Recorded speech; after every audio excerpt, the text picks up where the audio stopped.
Hi, everybody. It's not raining. It's gorgeous. Doing well. All right. Hey, team.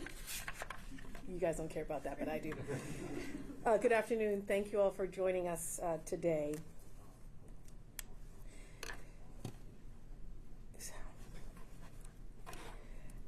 Of course, not only the Attorney General, I'm a mom of two beautiful boys, a soon-to-be 5-year-old and a 7-year-old. And as I and the team filed this complaint today, we all stress one thing, that I, along with the team, refuse to let Massachusetts tolerate a future where companies exploit young people for profit. Today, we're suing TikTok for designing its platform to be addictive and harmful to young people, and deceiving the public about its efforts to keep its platform safe. We allege that such conduct violates state consumer protection laws and has contributed to a mental health crisis among its young users. This is one of the world's largest and most popular social media platforms. Here in Massachusetts, it's used by hundreds of thousands of young people. Virtually every young person in the Commonwealth uses TikTok, and then some. In fact, Massachusetts teen accounts make up 150% of the state's total teen population. That's because many users have more than one account. And the amount of time our teens spend on the platform is remarkable. Teens report using TikTok for hours a day, often late at night. And this is no accident. Rather, it's a result of TikTok intentionally designing its platform to keep our young people glued to their screens, all in the name of profit. That platform has employed things like constant push notifications at all hours of the day and night that prod users to open the app, using the same addictive reward system that slot machines deploy. Infinite scroll, where users can endlessly look through their feed to see new videos, causing them to stay on the app for longer than they otherwise would. Autoplay, which shows users videos without the user choosing to watch. Features that induce a feeling of FOMO, or fear of missing out, so that young users stay on the app to avoid missing out on something that helps them on their feed, that happens on their feed. As one TikTok executive acknowledged, this system exploits children's heightened fear of missing out, playing into their natural instinct to respond. As we allege, these intentional features are remarkably effective at overriding a young person's agency and keeping them tied to the platform. But instead of actually addressing these harms, TikTok lulled parents into believing that so-called safety features would protect teen users. TikTok advertised that teen accounts automatically have a daily screen limit of 60 minutes, but the limit is not a limit at all. It's just a pop-up prompt that users can actually bypass. And beyond the prompt, they can use the platform for an unlimited amount of time. In China, meanwhile, TikTok's sister platform has much stricter safety restrictions, including limiting some minors to 40 minutes, and that's 40 minutes of use per day, and limiting the platform's availability to certain hours. Now, we all know that addictive social media use has consequences on young people's mental, emotional, and physical well-being. Such excessive time impacts sleep and school performance. It can lead to negative impacts on young people's brain development and self-esteem. It can dominate a young person's time, stopping them from participating in healthy and enriching off-screen activities. TikTok claims that youth well-being is its top priority, but that is simply false. Let's take the beauty filters as an example. That platform provides users with filters and effects that can be used to dramatically alter one's appearance and foster unrealistic beauty standards. This is particularly harmful to the platform's users, especially young girls. As we allege in our complaint, TikTok knew this too. Records show that the company knew these filters caused harm to young people. but deliberately chose to keep them because they knew their removal would decrease a user's time on the platform. This case is not about regulating the content that is shown to TikTok users. It's about TikTok's own bad conduct. It's intentional design choices that trap young people's time and attention and hurt them in the process. Our goal is to hold the company accountable for its unlawful conduct and to stop the company from engaging in practices that exploit our young people for profit. This lawsuit, as you may know, follows a multi-state nationwide investigation co-led by my office. I am proud to work with my colleagues from many other states and across party lines in this crucial effort. I want to thank my incredible team for their important work on this lawsuit. This team includes assistant attorneys general, legal analysts, investigators, paralegals, and of course our amazing support staff. Senior trial counsel Christina Chan, assisted by senior trial counsels Doug Martlin and Peter Downing, from our newly renamed, and you guys may not be excited as we are, but from our newly renamed Privacy and Responsible Technology Division, the Chief's Division Leader, Jared Reinheimer, Assistant Attorneys General Caitlin Karpenko, Aaron Davis, Cami Ruck, Paralegal Grace Yu, and Technologist Aiken Coker. From our Children's Justice Unit, Director Liza Hirsch, and Assistant Attorney General Casey Thompson. Also legal analyst Nick Willing, and our senior investigator Ed Cherubin, and many others across the office for their incredible effort with respect to this complaint and so many others. I am grateful to each and every one of you. I'm also grateful to my predecessor, Governor Maura Healey, who launched this investigation as AG. As you may recall, last fall, my office also filed a similar lawsuit against Meta. We'll continue to, of course, fight for our young people on all fronts. And also to any parent that is watching, we encourage them to talk to their kids about their social media use, to engage with them, to create a space to have conversations about the positive and the negative consequences of using social media. As our U.S. Surgeon General has recognized, it is not a fair fight. Companies are employing the most gifted of engineers and deploying the most sophisticated technology just for the purpose of addicting our young people. So please know that your Attorney General, along with this office, will always prioritize the well-being of our kids, and we will do everything to hold these companies accountable.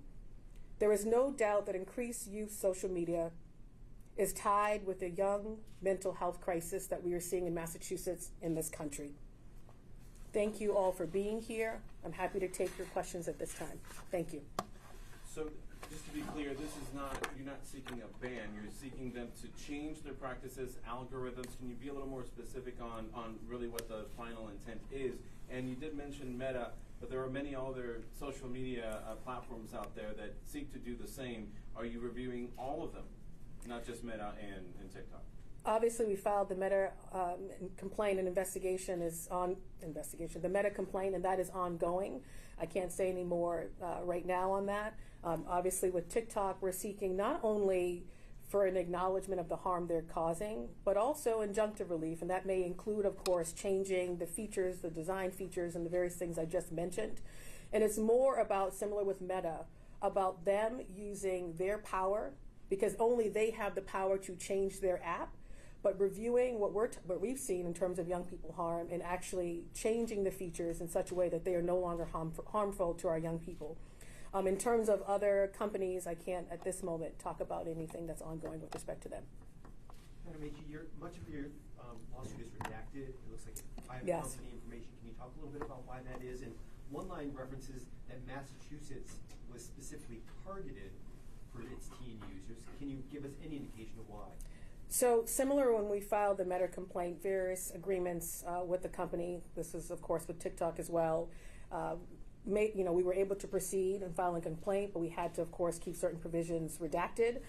If that changes at some point, and that's of course after conversations with the court, we will make sure to make it public in an unredacted form.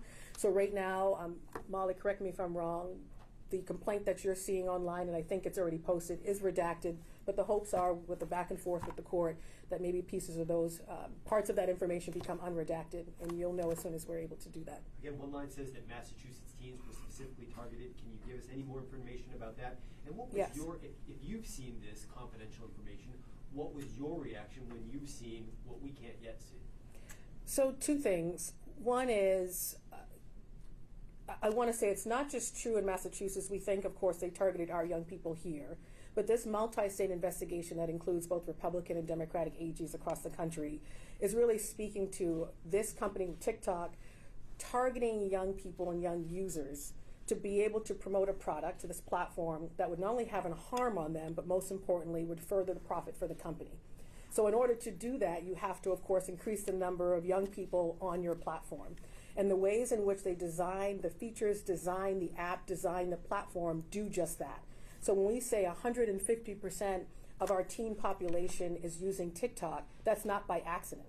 They didn't go after elders, for example, and study their brains. They went after young people, targeting the young people here and all across this country. Hence the multi-state effort. We understand not only is it important to focus on the well-being of our young people here in Massachusetts, but the mental health epidemic that we are looking to address doesn't just exist in Massachusetts. It exists across state lines, hence the multi-state effort. As you know, I'm sorry. Yeah, to your last point, obviously at some point, and I can't speak to specifics, but at some point, if we're able to unredact parts of the complaint, we will make that available to you all. But taking a step back, the reason we're focused on taking on social media platforms, Meta and Instagram, and TikTok, is because we are prioritizing the well-being of our kids, not just making sure they have access to the wages they are entitled to, given our wage theft work and enforcement of child labor laws, but also looking at their mental health and emotional well-being. And the uptick in depression and anxiety that we're seeing with our young people requires us to step up and to really go after those who would target them. And in this case, these social media platforms are targeting our young people for profit while not changing the designs that is causing them significant harm. And I was just going to say, Attorney General Campbell, as you know, people like TikTok. There's a reason that it's popular, right? Because people like it. Parents like it, the kids like it.